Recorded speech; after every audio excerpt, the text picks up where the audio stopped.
প্রাণ দিতে চাই, মন দিতে চাই, সবটুকু ধ্যান সারাক্ষণ দিতে চাই তোমাকে, ও তোমাকে।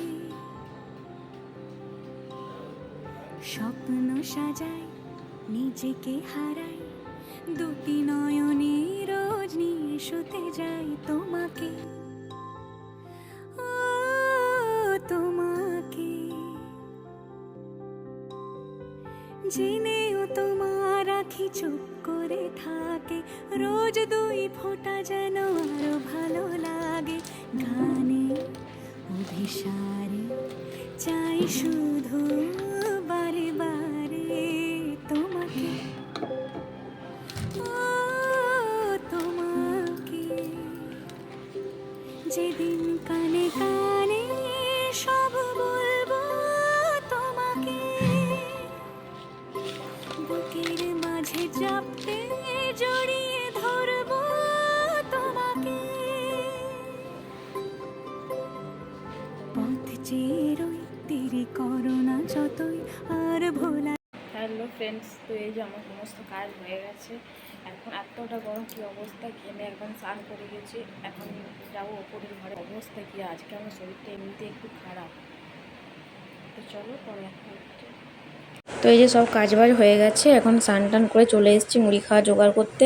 তো এখন এই যে তেলে ভাজা করে নিচ্ছি মুড়ি খাওয়ার জন্য। আর বাজার থেকে মাছ নিয়ে এসছে, আর এই যে শামুক নিয়ে এসছে। এটাকে আবার অনেকে গুগলিও বলে, আবার অনেকে অনেক কিছু নাম বলে এটা।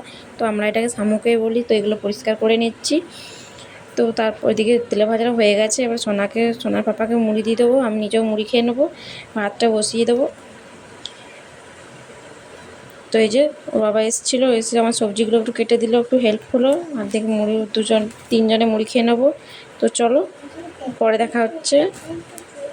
তো এখন এই যে ভাত টাত খাওয়া হয়ে গেছে, রান্না হয়ে গেছে, সব কিছু হয়ে গেছে। এখন খাবো দই। তো দুটো মিষ্টি দই আনা হয়েছে, দোকানিকে বলা হয়েছে দুটো মিষ্টি দই দিতে। কিন্তু সেই দোকানি কী করেছে, একটা টক দই দিয়েছে, একটা মিষ্টি দই দিয়েছে। তো কী অবস্থা, টক দইটা মানে খুবই টক। অবশ্য মামাও খেতে পারেনি, আমিই খেলাম, ও মিষ্টি দইটা খেলো।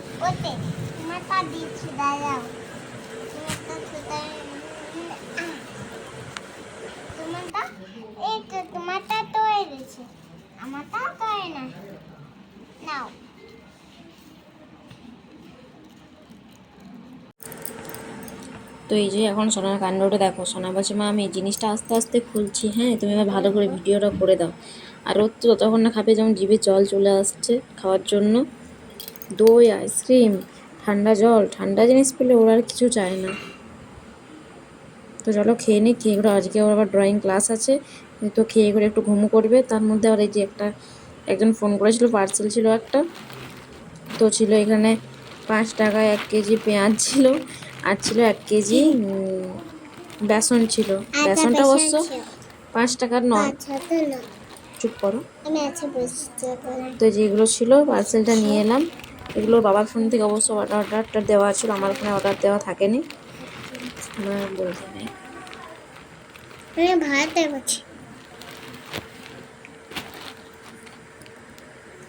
তো চলো এগুলো রেখে একটু সোনাকে ঘুম পাড়ায় দিয়ে আবার বললাম তো ড্রয়িং ক্লাস আছে, এবার ওকে তুলে রেডি করতে হবে। ওকে ঘুম পাড়িয়ে আমি কাজবাজ বাগিয়ে রেডি হয়ে যাব। তো চলো রেডি হয়ে তোমাদের সাথে দেখা হচ্ছে।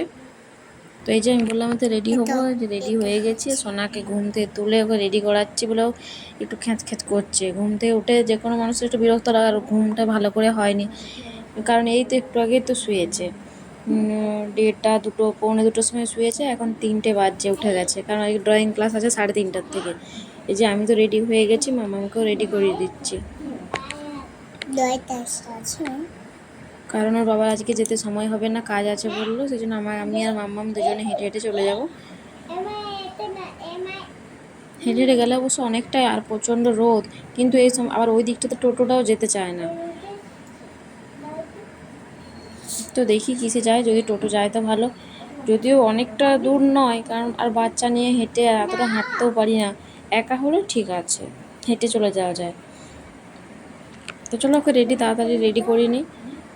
3টে বেজে গেছে অবশ্য। আবার এতটা হেঁটে যাব, আবার যদি রেলগেট পড়ে যায় তাহলে তো আরও দেরি হয়ে যায়।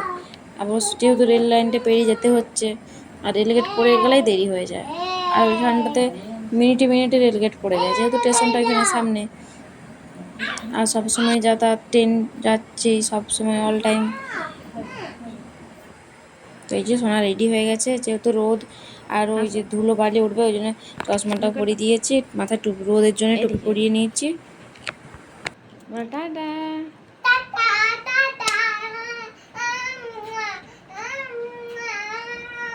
এই যে সোনাকে রেডি করানো হয়েছে, এখন ব্যাগে নিয়ে নিচ্ছি ড্রয়িং খাতা, রং, পেন্সিল, রাবার সব কিছু নিয়ে নিলাম, জলের বোতল, ছাতা সব কিছু নিয়ে নিচ্ছি, এখন বেরিয়ে যাব।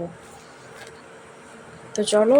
আর এখন কি রোদ বাইরে, প্রচণ্ড রোদ, যেহেতু এখন এই 3:15-20 বাজে, সেই জন্য এখন প্রচণ্ড রোদ বাইরে। তো চলো বেরোনো যাক, ঘর কপার দেবো, চাবি দেবো। তো চলো, এই যে বেরিয়ে গেছি মা মেয়েতে, এখন হেঁটে হেঁটে যাচ্ছি দুজনে। প্রচণ্ড রোদ এখন, বললামই তো, আর কেন হবে না, 3:20 বাজে, রোদ তো থাকবেই, তাই না? তো এই যে চলে এসেছি সামনাসামনি, এখন এই যে রেল লাইনটা পেরিয়ে যাচ্ছি। এখন অবশ্য গেট পড়া নেই, আসার সময় অবশ্যই গেট পড়বে, কারণ এই 3:30 এই সময়টা গেট ট্রেনটা থাকে না, কিন্তু একটু পরে থাকবে। আর যেহেতু এটা স্টেশনের সামনে অল টাইম ট্রেন যায়, সে যখনই আসে তখনই রেলগেট পড়ে যায়। তো এই যে এখন মামাম সামনাসামনি চলে এসছে বলে ছুটে চলে যাচ্ছে। তো এই যে আমি চলে এসেছি আশ্রমে। তো এখানে আজকে একটু সবাই আসেনি, একটু কমে এসছে, কারণ এখানে অনুষ্ঠানও আছে সেই জন্য। তো চলো একবার যাওয়ার সময় দেখা হচ্ছে। তো এই যে আমি বললামই তো, যে আসার সময় ঠিক গেট পড়বে। তো এই যে এখন ছুটি হয়ে গেছে, আসছি, এখন এই যে গেট পড়ে গেছে, না দেখে তো যাবে না, সবাইকে টাটা করছে।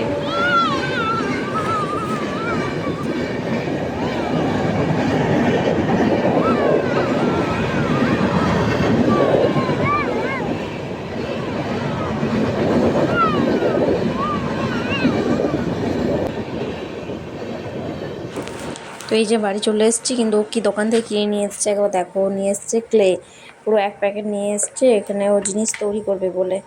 তো এসে না এসেই তো আরম্ভ হয়ে গেছে, এসে করে একটু খেলো দুধ বিস্কুট দিয়ে, আরম্ভ হয়ে গেছে। এই যে আর ঘরের তেল টেল যা ছিল আগে সব কিছু ফেলে আর করে, তো এই যে আমাকে বললো মা আমাকে এটা করে দাও, দিয়ে যে যেমন পেরেছি করে দিচ্ছি। রজনীগন্ধা আর একটা করেছে, কি করেছো তুমি? রেনবো করেছে, রেনবো। কেমন হয়েছে জানিও, আমি অবশ্য কিছুটা হেল্প করেছি, ও কিছুটা করেছে।